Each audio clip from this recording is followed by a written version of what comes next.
कल हमने कथा में सुना भगवान ने गिरिराज को धारण किया।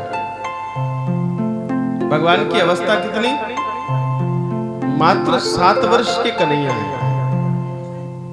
भगवान बड़े छोटे हैं और 7 वर्ष के कन्हैया ने 7 दिन तक 7 कोष के गिरिराज को अपनी उंगली पर धारण किया। कथा को समझना। भगवान ने जब इंद्र का पूजन बंद करवाया, गिरिराज का पूजन किया, तो इंद्र को क्रोध आ गया और ये बड़े बड़े मेघों को लेकर इसने खूब बरसात की। कथा को समझना। कथा हम कल तो गिरिराज पूजन में लग गए, कथा को नहीं समझ पाए। बड़ी भीषण बरसात करी। इंद्र ने सोचा कि मैं अपने वेग से गोकुल के गांव के लोगों को डरा दूंगा। क्रोध किया। इंद्र ने जब क्रोध किया तो भगवान बड़े निराले। भगवान ने कहा इंद्र अपना क्रोध कर रहा है। भगवान ने उसी समय सब भक्तों को सहारा देने के लिए, या यूं कहे सब भक्तों की रक्षा करने के लिए, मेरे भगवान कन्हैया ने गिरिराज को धारण किया। जब गिरिराज को भगवान ने उठाया, उस समय सारे गोप ग्वाल गिरिराज की शरण में गए। इंद्र को लगा कि मैंने इतनी बरसात करी, इतना पानी बरसाया, हो सकता है गोकुल का गांव बह गया होगा। इंद्र देखने आया। इंद्र ने आकाश मार्ग से देखा तो बरसात तो खूब हो रही है। इंद्र ने सोचा कि अभी गांव के लोगों को सबक सही से नहीं मिली, और बरसा हुआ, मेघ और भर भर के आते हैं और खूब बरसात करते हैं। इधर लीला हो रही है, इधर भगवान कन्हैया अपनी हाथ की सबसे छोटी उंगली के नाखून पर, नख पर गिरिवर लीनो धार मेरे वारो सो कन्हैया। छोटे से कन्हैया ने नाखून पर गिरिवर को धारण किया। अब सब गोप ग्वालों ने कन्हैया से कहा, कन्हैया रे लाला, इतना समय हो गया, तू अपने हाथ पर, अपने नाखून पर, अपनी उंगली पर तूने गिरिराज को धारण किया। हम सब तो बार बार लपटी लगाते, थक जाते, सो बैठ जाते, पर तू तो जैसा का तैसा, तू थकता नहीं। तू भी थक गया होगा, थोड़ा अपनी उंगली हटा ले। हमने अपनी लपटी लगा रखी है, अपनी लकड़ी लगा रखी है। एक गांव के लोगों को लगा कि इस गिरिराज को तो हमने उठा रखा है। गोप सीधे हैं, गोप सरल हैं, और भगवान भी जताना नहीं चाहते कि मैंने गिरिवर को उठाया। भगवान ने कहा ठीक है, मैं अपनी उंगली हटाता हूं, तुम अपनी लकुटी लगाओ। वो सारे गोप ग्वालों ने अपनी अपनी लकुटी लगाई, खड़े हुए। भगवान ने जैसे ही उंगली हटाई, गिरिराज जी नीचे आने लगे। सबने कहा प्रभु रक्षा करो, हे कान्हा, हे लाला रक्षा कर, रक्षा कर। ये गिरिराज जी तो नीचे आ रहे हैं। भगवान ने तुरंत अपनी उंगली लगाई, वापस गिरिराज जी स्थिर हो गए। अब सब गोप ग्वालों ने सोचा हम इतने लोग हैं, हम सब लोगों ने अपनी अपनी इतनी जाड़ी जाड़ी लकड़ियां लकड़ियां लगाई, जिसमें गिरिराज जी नीचे आ रहे थे, टूट गई, लकड़ियां टूट गई। एक कन्हैया ने छोटी सी उंगली पर भगवान इस गिरिराज को कैसे धारण किया? कहीं ये कन्हैया भगवान तो नहीं? सबके मन में आ गया कि ये कन्हैया भगवान है।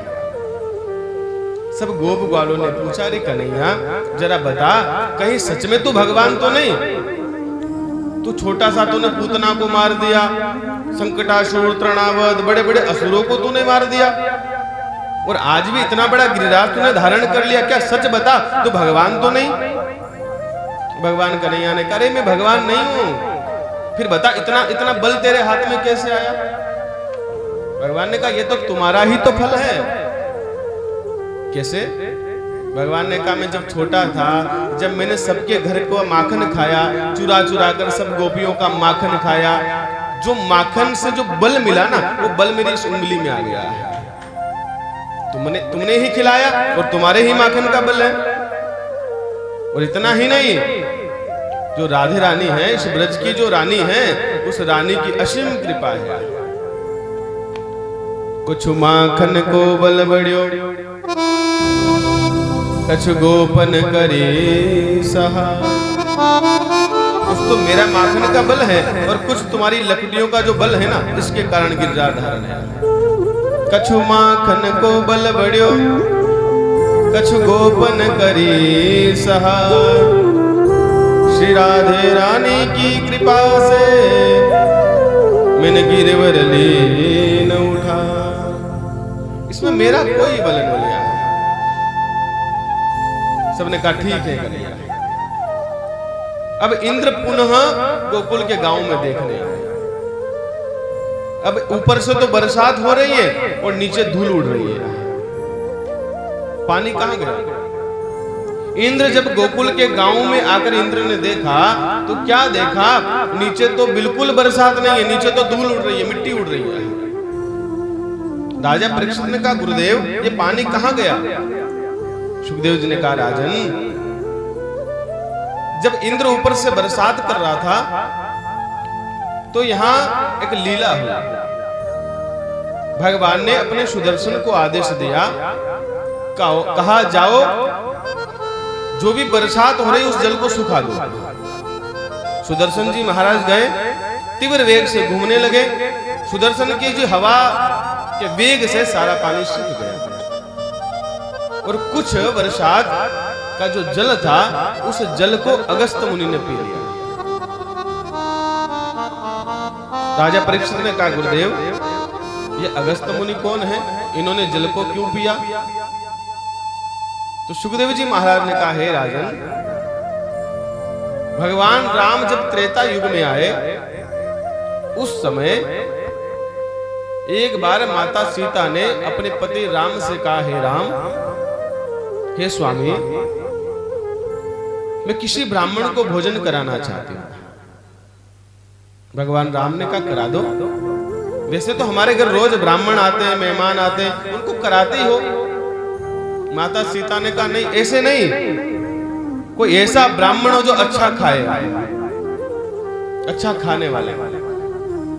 ये छोटे मोटे ब्राह्मण नहीं, जो मजबूती से खाए, अच्छा खाए, भरपेट खाए। राम जी ने कहा रे सीता, आपका पाला भी ब्राह्मणों से संतों से नहीं पड़ा है, ऐसे ही खिला दो तो ठीक है। माता सीता ने कहा नहीं, कोई ऐसा ब्राह्मण लाओ जो अच्छा खाने वाला हो। भगवान ने कहा ठीक है। अब उस समय खाने वाले महात्माओं में अगस्त्य मुनि का नाम श्रेष्ठ था, जो खूब खाते थे। दिखने में तो बड़े दुबले पतले थे, लेकिन खाने में। राम जी ने अगस्त्य जी को निमंत्रण दिया। अगस्त्य मुनि आए।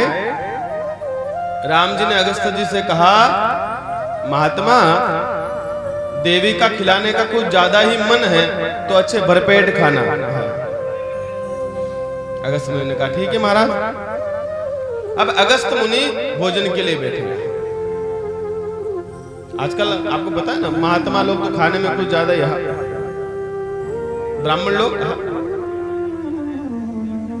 तो अगस्त्य मुनि जैसे ही भोजन के लिए बैठे, माता सीता ने आटा लगाया, पुड़िया बनाई। अब माता ने सोचा कि इतना ही खाएंगे, थोड़ा आटा लगा लिया, बढ़िया सुंदर पुड़िया बनाई, सब्जी बनाई, खीर बनाई, एक एक कटोरी में लेकर आई, थाली सजाई। अब जैसे ही वो थाली लेकर माता सीता अगस्त्य मुनि के सामने पहुंची, अगस्त्य मुनि ने कहा हे देवी, आप खिलाने बुलाया है कि चखाने बुलाया है? माता सीता ने कहा महाराज भोजन बहुत है, आप तो पाओ। माता ने कहा थोड़ा हमें देखकर तो, अगस्त्य मुनि ने कहा थोड़ा हमें देखकर तो भोजन लाते, हमारा नाम सुना कि नहीं? माता सीता ने कहा नाम तो खूब सुना है, लेकिन जितना आप पाओ। अगस्त्य मुनि ने कहा ठीक है। अगस्त्य मुनि ने क्या किया, सब भोजन को मिलाया और एक बार में ही। माता सीता तो देख रही है। माता पुनः रसोई में गई, फिर भोजन बनाया, फिर लेकर आई। अगस्त्य मुनि एक बार में ही। अब महाराज माता सीता भोजन बनाती गई। अगस्त्य मुनि पाते गए, भोजन करते गए। बहुत समय हो गया। माँ ने ने देखा ये अगस्त मुनि का पेट भरता क्यों नहीं? भंडार से अन्न आ रहा है, सामान आ रहा है और अगस्त मुनि भोजन को पा रहे। माता सीता बना रही है। माँ सीता थक गई। माँ ने सोचा कि ये महात्मा तगड़े हैं, भोजन के लिए बुलाए तो भोजन तो कराना पड़ेगा। गणपति को आदेश दिया, रिद्धि सिद्धि को आदेश दिया। रिद्धि सिद्धि गणपति सब आए, सबने भोजन में मदद करी, बनाने में मदद करी। अगस्त मुनि पा रहे। अब माता सीता परोस के जाती और वापस मुड़ के देती तो थाली खाली। माता सीता ने सोचा अब क्या करें। अगस्त मुनि से धीरे से आकर कहा, महाराज एक पूड़ी और लाऊं? अगस्त मुनि ने कहा, देवी बिना बोले रखते जाओ, जब तक मैं हाँ ना कहूं। हम क्या भोजन में बोलते नहीं है, हम बिना बोलने वाले महात्मा है। जब तक मैं ना कहूं तब तक भोजन आने दो। मां ने साथी से पूछा, भाई भंडार में क्या चल रहा है? उन्होंने आकर बताया कि भंडार तो आधी खाली हो गया, जितना सामान रखा था भंडार में रसोई में वो आधा खाली हो गया, आधा ही बचा। फिर मां भोजन बनाने लगी। अगस्त मुनि पाते गए। किसी ने आकर कहा, मां भंडार में तो बस थोड़ा सा भोजन बचा है, थोड़ा सा अन्न बचा है। माता सीता थक गई। अब क्या होगा? अब महात्मा को भूखा उठा नहीं सकती। राम के पास गई, राम जी से कहा, राम जी अब खाई सो खाई, आगे खाई तो राम दुहाई। आपसे हाथ जोड़ के निवेदन है, इन महात्माओं को कहो कि बस हो गया। भगवान ने कहा, देवी तुम्हें बड़ी इच्छा थी महात्माओं को भोजन कराने की, अब कराओ। मां ने कहा, ऐसे महात्मा जो सारा भंडार खा गए। अब मां भगवान ने कहा, ठीक है आप जाओ। अब मां महात्मा के पास आई। अगस्त मुनि से कहा, महाराज मैंने ऐसा सुना है कि जब आधा भोजन हो जाए तो थोड़ा पानी पी लेना चाहिए। अगस्त मुनि ने कहा, देवी हमको पता है, हमें मत सिखाओ, पर अभी आधा भोजन तो हो, अभी आधा ही नहीं हुआ। मां ने कहा, सीता मैया ने कहा, जब आधा ही नहीं हुआ तो पूरा कब होगा? हाथ जोड़े। अगस्त मुनि समझ गए। राम जी ने आकर इशारा किया, बस हो गया, अपनी लीला पूरी करो।